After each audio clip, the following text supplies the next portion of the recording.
If he fights Fury next, I think he beats Fury.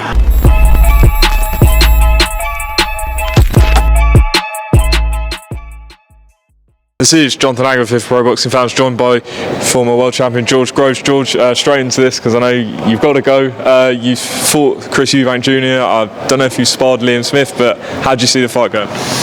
No, I haven't sparred Liam Smith. He's always been really small. But I've known Liam a very long time. We used to be on England squad together. We travelled together, won the Four Nations together. Won the Senior ABAs the same year. So, yeah, I think I'm not going to make a prediction on who I think is going to win. I'm luckily working tomorrow night for Sky, but I think I'm excited. I think it's going to be a better fight. Surely it's got to be a better fight than last time, as in entertainment value was way up there, but just as the fight seems to be starting to heat up, Liam Smith lands something, totally wipes Eubank out, and that's unheard of. You know, Eubank's, I'm not saying he's got a phenomenal chin, because, you know, he hasn't really been he hasn't had to show it, but yeah, he's been in there with bigger guys, sparred bigger guys, been known for being a tough guy, and we didn't see that last time out. But both guys look good on the scales today. I thought Eubank in particular looked better than he did last time. There's been rumours that, you know, it's tight and both guys don't necessarily need to make 160, but they're both making each other make 160 because they're worried the other dude is struggling. But no, good. I think Eubank has handled fight week as best he can. You know, it's hard to have the confrontation in the engagements when Liam Smith's always going to say, well, what shot finished you off last time, Chris? What was this? What was that? So both guys are confident, both guys are up for it, but looking forward to a really good night of boxing tomorrow night. And just two more, and then before we're done, Usyk and Dubois. What did you make of Usyk's performance, and how do you think he does against Tyson Fury? I think Usyk was great. There's obviously the scandal about the call of the low blow, and people saying that's a legitimate shot. You know, I felt like it was down to the referee's discretion. Ultimately, it's on the waistband. It hits him in the shorts. So, you know, it depends on who you speak to about rules, and that's typical with boxing, and nothing is crystal clear. But yeah, I thought it's a low blow, and Usyk got up. He had his time to get up, and maybe if the referee started counting, that don't mean that he wouldn't have got up. I'm sure he would have got up.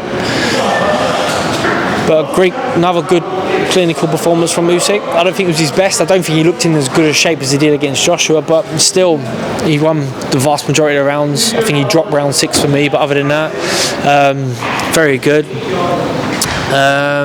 Dropped Dubois at the end of the 8th, was it, and stopped him in the 9th. So, job done. If he fights Fury next, I think he beats Fury. I think he's the best heavyweight in the world. And I know a lot of people don't like that, but I think he is. I think he's an exceptional, exquisite fighter, and I think Tyson Fury's boxing ability is good, but it's good in comparative to many of the other heavyweights who just don't have good boxing ability, as well as him being 6'9" and nearly 20 stone.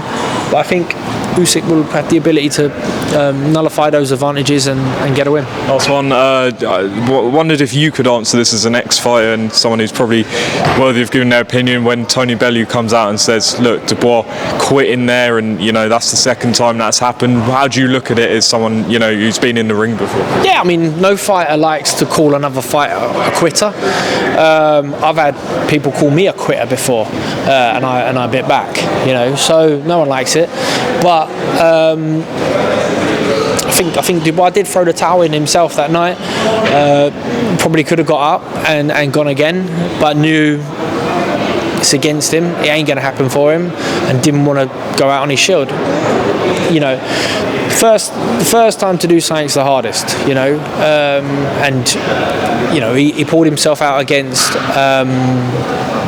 Joyce to go again one day. He had a fractured eye socket, so technically I think he did make the right call that night. He would have felt something funky going on in there, so I'll live to fight another day. And let's be honest, he's only 25 years old. In the heavyweight division, that's young. So if he's living to fight again, so be it. I wouldn't campaign for a rematch because of the infamous low blow incident or anything. But like, go away, rebuild, take your time. All the guys at the top now are in the twilight of their career. You know, the Tyson Furies, I think Deontay Wilder is even older. Usyk's way into his mid-30s, and even some of the guys coming through are over the 30 mark. So these guys might not be here in 3-4 years' time, and maybe that's when Dubois coming to his own, if he hasn't left too many miles and baggage on the clock by getting beat and putting fights too early. But for lots of the fight, even though he wasn't winning the rounds, Dubois wasn't doing too bad. I just think Usyk's a class act. George Groves, appreciate your time, and keep up the great work on the St George Groves Boxing podcast. Lovely, thank you very much. Cheers.